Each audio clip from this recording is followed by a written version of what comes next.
Ladies, gentlemen, we are part 2 in the WHITEFOX Toorak office with Lana Samuels. Welcome. Thank you. Let's do this. All right, Let's jump in. Let's do it. So look, we've had a lot of our listeners requesting and pretty much hammering our DMs, asking for a female agent to come on. Love so that. So here we are. Here we are in full force. We found one. Now, you've been at WHITEFOX for a fair few years now. Yes. How long? When did you start at WHITEFOX when they opened? So I've been here since the beginning. Since the very beginning. Yeah, Cool. since the very beginning. So I finished high school. Yep. Met my husband at the age of 18. Wow. Childhood sweetheart. Childhood sweetheart. Sweet. He's 5 years older than me. He's Cool. a Pom, so he's from the UK. Sweet. And still have the accent? Oh, like proper Cockney, like thick English accent. Yeah. Looked like David Beckham at the time, so I fell in love straight away. He hooked me line and sinker. So we met at very young, and then I moved to London. So I lied to my parents and said that I had a job lined up. Wow. And lied to them again, and I don't lie, but I knew they wouldn't let me go because I was so young and you know, they wanted me to stay in Australia at the time.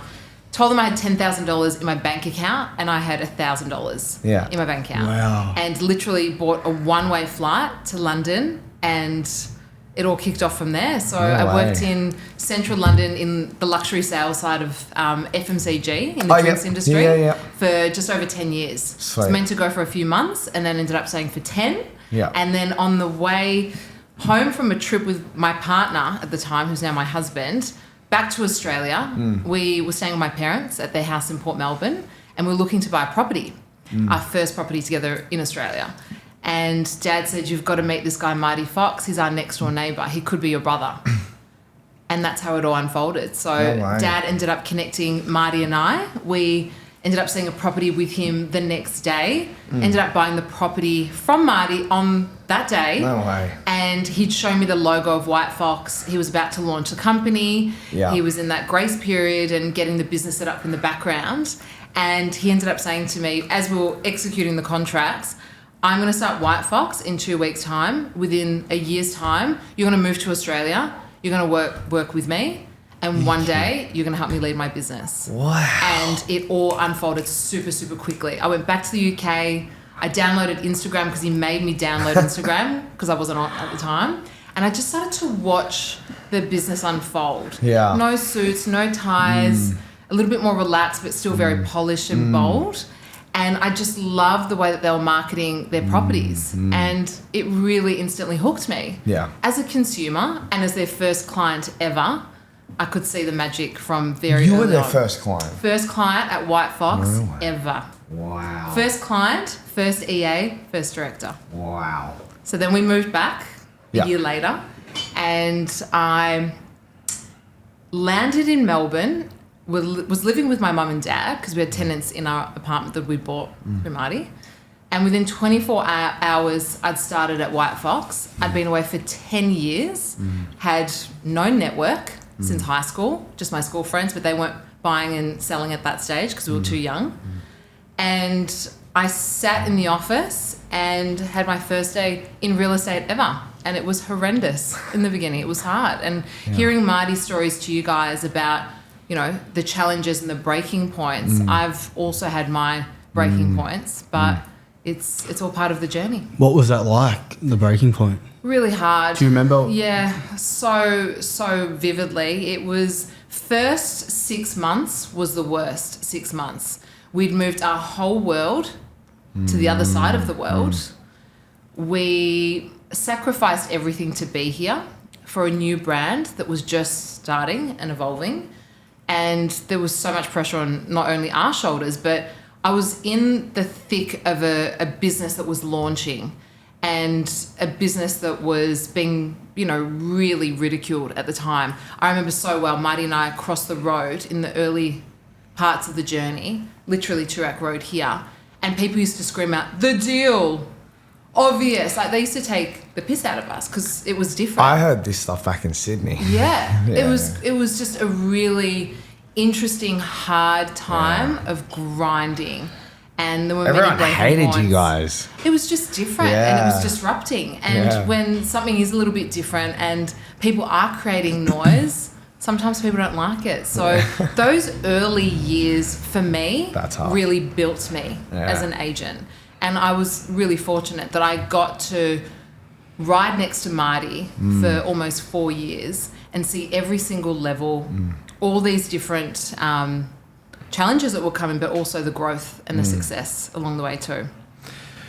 Do you think it's an advantage or disadvantage that you're a female real estate agent? I think it's an advantage for sure. But I'd agree with that, by the way. I definitely do, but I also think it can come with its disadvantages. I had a situation a few months ago with a particular client who was talking to an agent within the industry, a male agent, about me, and was saying that, you know, she's doing really well, you know, her success in this particular space is evident, and I had a male tearing me down and, you know, really trying to pull me apart, that I'm a female and that my success is built because I stood next to Marty. The reality is my success is built as part of the journey, but it's the blood, sweat and tears that have come through to help me get to where I am today. Oh, if you didn't make the call, you wouldn't have been here, right? It's the grind. And it's the things that people don't see behind closed doors. It's the hours, it's the breaking points. And I think for a woman it is really hard. You know, I'm married. I have a husband who's incredibly supportive of me, but he lets me fly and lets me do what I need to do. And there's never any pressure from him, because he's supporting me every step of the way. But it does have its challenges. Yeah. But at the end of the day, if you really think about it, when it comes into a business transaction and when it comes to property is all about emotion and it's about connection. And the reality of it is 80% of the decisions in the household are made with us females. I have to Do you agree? I don't want to agree, but I agree. It does help. It does help. Now, do you have a lot of females reach out to you asking for advice, like female agents? Yes. I think so. Now, what are the main questions they ask, or what are the main problems that these agents come across? I get a lot of women that are very early in the piece that have followed the journey of the business and followed my journey to date. A lot of them want to understand how to transition out of an SC role, so sales coordinator role, or an EA role. When's the right time to do it? And what are the steps that you need to take? I get a lot of women asking me on how you become a strong female standalone agent. How do that you? comes off a lot. How do you become a strong You throw yourself in the deep end. female? You really do. So Because you got to be coming up against guys with big egos and this and 9 times out of 10, I'm competing against men. yeah. And And what in does that itself look is like when you hard. have to compete with the man? Like, how do you I love get it. around that? And how do you win the battle? The thing for me to win the battle, it's about your personality and it's about that connection. And I'm not going to be for everyone, and everyone's not going to be for me. When I'm in a listing appointment, I'm very natural, and it's not, if I don't get the business, it doesn't really affect me, if I'm completely honest with you, because I never had it anyway. For me, it's about being yourself, and it's building that connection and being relatable. That is what is incredibly important. So when it comes down to me against 9 men, at the end of the day, it's up to the client who they connect the most with. And it's about positioning yourself as a force to be reckoned with. And that is a power that women have in this industry. And that is really evolving and changing, I think, for the better. And there's so many women coming through the ranks now that are doing incredibly well. There are. There's like this 27-year-old real estate agent out in Penrith, like 80 k's out from the city in Sydney, and she's selling like 180 a year at 27 years old. It's mental. Yeah. Now, when you first came into the game, and did you have many clients or potential vendors pushing back because you were female? Did that ever come never across? Came up. Or never ever? Never came up. So it's like an age thing, right? If you're good enough, you're old enough. If you're good enough, it doesn't matter. Well, the thing is, the results do the talking at the end of the day. And if the results are there, it doesn't matter if you're male or female. Really, it doesn't. Yeah. It's about putting your head down, doing the work, pushing through for your clients and getting outstanding results. From there, it's a trickle effect. Yeah. It all starts to gain momentum. And then once you gain momentum, that's when everything starts to unlock for you. Well, with the momentum you've gained, up until now, what would you say inspires you moving forward? Like, what are some of the goals you'd like to set and achieve? I think for me, it's pushing myself every single day and pushing myself out of my comfort zone and building my team around me with amazing operators and creating an incredible environment. I always say to people that I deal with, I get up every single morning excited to go to work. And as soon as that doesn't feel that way anymore, I need to change. I need to evolve. How come that's important to you? I'm a big energy person. And if you look at this morning, at 5:30 this morning, Marty and I are power walking around the Botanical Gardens. Yeah. I start my day on a high every day. High frequency. On a high Every day. energy. And then, yesterday. Are you breath work and stuff? Everything. Meditation, breath work, Pilates. Ice baths? Not quite on the ice baths yet, although the team's trying to convert me to they'll that. get you there. I don't know if I'm ready for it yet. Just jump in Marty's, you'll be sweet. Yeah. Oh, he's only down the road anyway. But for me, it's about starting early, getting the right sleep, getting the right exercise, and setting yourself up for success for the day and having that high energy. Because real estate and property is about that energy. Definitely. And it's about that high vibration. And if 100%. you're not pumping and humming the moment that you jump in the car to go to the office that day, people feel it and they don't want to be around you. You'll miss the cues. You'll miss the cues. Correct. 100%. I had the exact same conversation with one of my guys yesterday. I've had really bad insomnia, as you may have heard before. Yeah. But the past few nights prior, I had 9 hours sleep. I was coming and I was firing. You just don't miss. Yeah. And it's high and low. And it's super, super highs in this industry and then super lows. And it's trying to find that in between and that balance. And actually knowing when to pull back and take a break. That's the hardest part. Well, I'm doing it in 3 hours. I'm going to Dubai for 10 days and I'm taking a break because I'm exhausted. Yeah. And I know that if I'm not at the top of my game energetically, then things won't unlock for me throughout the day. And my team feels it and my clients feel it. So energy is key. 100%. It sounds like energy is pretty important to you and the career you do. Where did that come from? Like, why is energy and career such a big part of your I had to work hard very young. So I started off at the age of 13 working in the markets on Saturdays and Sundays. That was ingrained in me. What, with family, like dad? Or no, not with dad. We had yourself, financial issues growing up. I was in a private school. My parents lost everything. And to keep me through school, it was hard. At 13? Yeah, at 13. What, Where'd you grow up? Melbourne.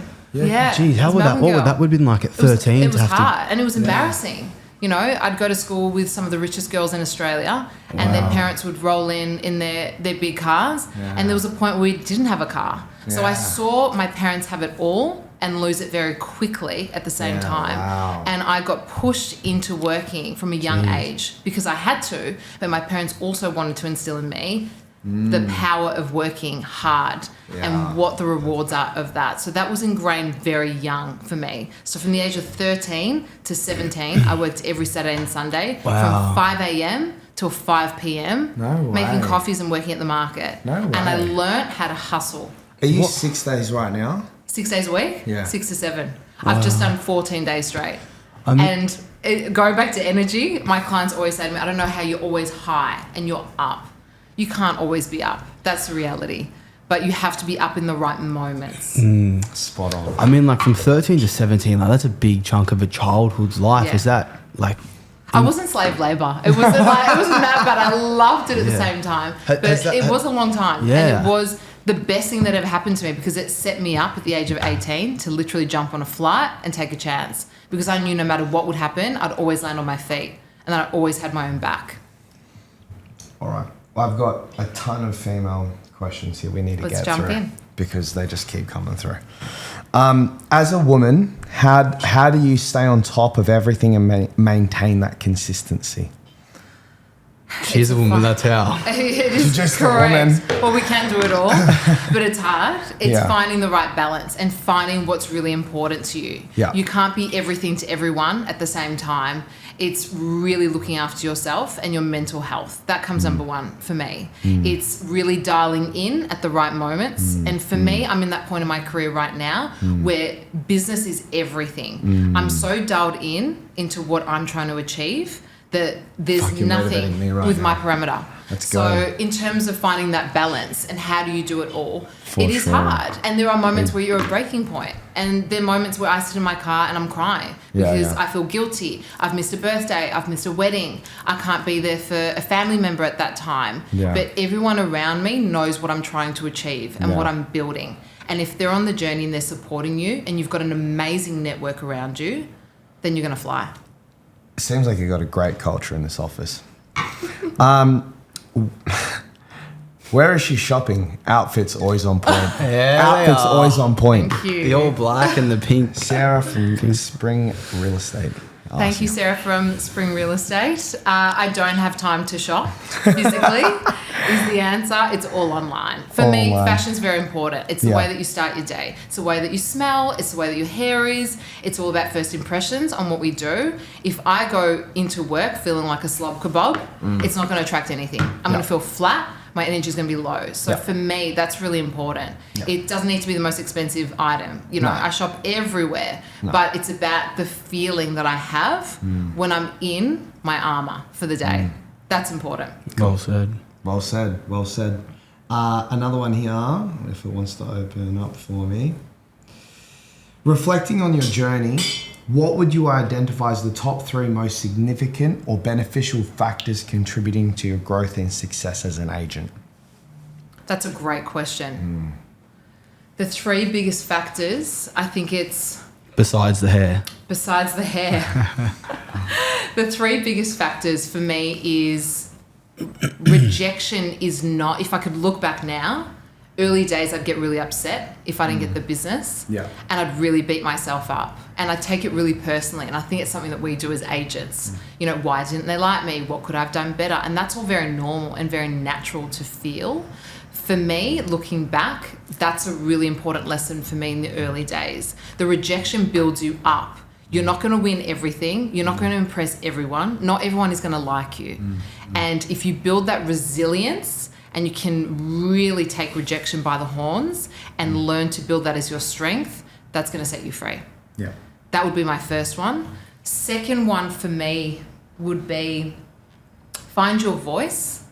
I really found my like voice about 1.5 years ago. I'm 2 years in as a standalone agent and But 2 you years became into more- running a business. Correct. You did become more vocal. Yeah, on I've social, become yeah. more vocal. I'm still very private. You still don't know a lot about me But you're very online. vocal in videos. Correct. Yeah. But I'm also very vocal with my clients. Yeah, I've okay. learned to find my voice Yeah. when it comes to who I am as an Yeah. agent. Is that when you, let's just take a step back, do you mean like more voicing your opinion, not letting them Correct. dictate? Yeah. Combination of both. So for me, finding my voice in business. I'm a businesswoman. I'm transacting on the daily. I'm also managing a team and I'm building agents within my team. So I really have learnt to pull that from within. And if something isn't right, I'll say it.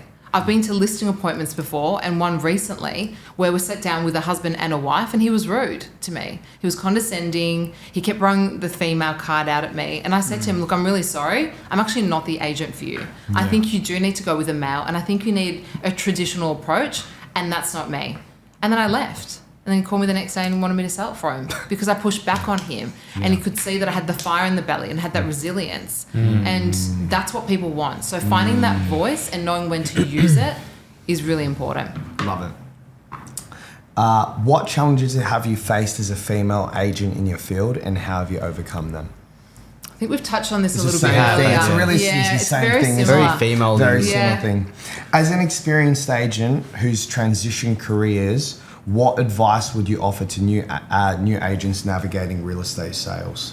Because you've obviously changed over. Yeah, from a different background completely. I think you have to understand your skill sets and Yeah. you need to be patient in the process. It does take time. It's not selling sunset. We're not all rolling around in designer clothes and designer cars and it doesn't happen overnight.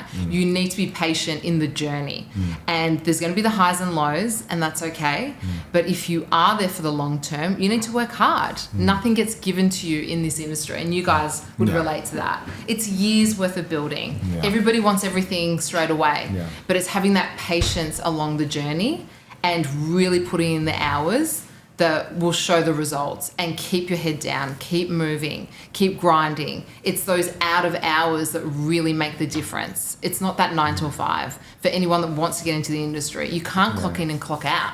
It is your lifestyle, and you have to know that if you want it to be a long-term play.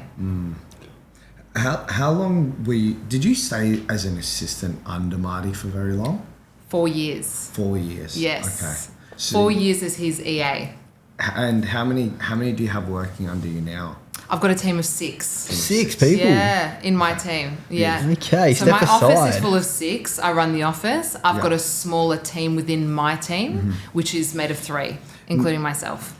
Do you think, and now this is actually a point of contention that I'm having with a few colleagues. Yeah. If you were to, let's say you start over again as a new agent, you're about to hire your first couple of sales staff, would you hire an EA first or a sales prospector first?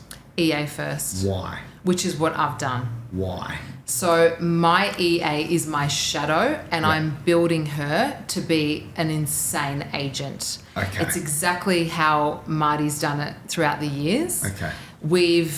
Everyone's different, and you might be a very different agent to the way that I am, and you might look at things very differently. My assistant is my shadow. She is my right hand. She can mimic me in any situation now. Okay. And I'm building her to become a strong agent in the future. So not just admin, she's also doing Everything. She's at opens, she's admin, she's all my back-end support. Gotcha. She's my life body double. When I hit that flight in 4 hours, I know that she'll catch any call, and she's got it under control.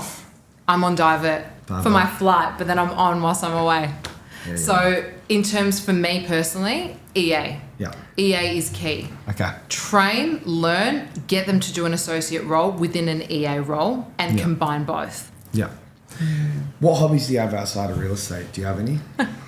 Does anyone in real estate have hobbies? I'm trying to find one. That's why I'm asking That's you. why you're not sleeping. You're thinking of hobbies. I'm trying to find a hobby. For me, I'm a homebody, so we give so much energy in That's the what I day to day. feel. You get home and you're cooked. Yeah. Ask my husband every day, "How's your day?" Great. I've got nothing left in the tank. It's I don't want to really talk to you hard. about it. Yeah, but it's for me. My hobbies are, Pilates. It's work. Work is for me my main driver at the moment. So I'm very much dialed into that. But out of work, it's spending time with family. That's for me what really keeps me centered, and being with my husband and home. We renovate, we sell, we're flipping on the side, and we're having fun with that. So you're when you say you're flipping on the side, are you consistently doing one and then selling and then buying the next? Yeah. Cool. I'm at that stage now where we're about to start. He's just put a retainer in for him to buy me something. Amazing. Out of curiosity, how often will you flip? Is it every few months, or what are you trying to do? What's your goal? Every 18 months. So 18 months to 2 into years. Yeah. So renovate, move into Correct. a sell. Period homes, renovate, cosmetic, and then flip. Yeah. That's what we've been doing the last few years. Yeah. Any reason why you wouldn't flip, just like in terms of buy, renovate, sell straight away? Is there any reason why you wouldn't do that? Why you wouldn't do it straight away? It depends on the opportunity. If there's an opportunity that you see, then you grab it. If it's a no-brainer. For us right now, the Melbourne Market's very different. The opportunities aren't there, but there's always something on the horizon. Where do you see the Melbourne Market over the next 12 months? I know it's hard to predict. Good You don't question. have a crystal ball. No, no one's got a crystal ball. It's been a grind. Yeah. The last 12 months have been incredibly hard. There's been a mass exodus of people leaving the industry because the deals aren't there. The transactions aren't occurring. There's such low stock levels in the market, and people are flat. And with the rising interest rate rises, there's been so much uncertainty in the marketplace. It feels better. My gut is that later in this year, we'll see an influx. There's a lot of people holding off till spring this year, and I think the market will really implode with listings come that point. Yeah, cool. Now, being mindful of time, I've just got one more question for you. So I've got my team at the moment. The way that I structure my team is every 10 weeks, very similar to Marty, I'll take off. Yeah. With your junior guys in your team, how much time do you allow them off? Like, do they take much time off, or? When they're cooking. So you have to read the play. Okay. You can see when someone's flat. Yeah. And if you're flat and you're turning up at work every day and you're not performing, you need to take a break. So you just kick them out. Correct. Go home. Go See you home. next If week. you're not feeling good, don't come to the office. Don't bring that to the Yeah. office because you're not going to achieve anything that day. Yeah. And I'm very hyper aware of that with my team. If you're having a bad day, just don't come in. I'd rather you work from home, take the day off, take a breather, go to the gym, be with your family, be with your kids, and then come back in when you're feeling good. Yeah. Because you've got one chance at nailing it. If you're in a listing presentation and you go in half cooked and you're drained and there's nothing left in the tank, vendors feel it. You're not going to get the business anyway. And then you're going to leave there feeling flat because you know you did a shit job. 100%. And then it's a domino effect from there. If I'm having a bad day and I'm tired, I'm out of the office. I don't want to bring that into my team and I don't want them to feel that. And I'm absolutely not bringing that to my clients. How do you not bring it home? It's hard. You have to try and leave it at the door. I mean, for me, the last 2 years have been the hardest 2 years of my life personally. I've had family things going down to the point where it's pretty destructive. And there were days that I would be sitting in my car crying, don't know how I'm going to get out of the car to go to a meeting. And I wipe my tears away, fix myself up, and I'm on. You have to be able to switch it on and off and be a chameleon. Yeah. You're on fire. Feel it. Sounds like you. He's yawning. He's like, I don't know what's going on. Your last question? Mate, my last question, because it sounds like you've been through quite a lot and you've achieved some great things. What would your advice be back to that 13-year-old version of yourself? My advice would be keep fighting and have fun along the way. I don't take things too seriously. Things happen and things don't always go to plan. I'm in control of my own destiny, nobody else. If I get up every day and I keep going and I can wipe those tears away and I can hit breaking point like a lot of us do, you're cooked, you haven't slept all night, like you've got insomnia. You know, you're going to have those moments when you're not feeling good, but you're writing great numbers, you've got an amazing team and you've got the right attitude and energy. So for me, looking back at my 13-year-old, take a chance. I've always been a chance taker. I got on a plane at 18 with no money for a boy that I'd met for 6 months who I was in love with, and it worked out for me. I took a chance when I got on a plane from London 7 years ago to come and work for a business that had one office with 3 staff members, and look at it now. My gut's never wrong. And I would say to myself, always follow your gut. And I would say to all those girls out there that are fighting and that are really hustling, and it's hard, follow your gut. Your gut is never wrong. Fuck yeah. Boys. That was awesome.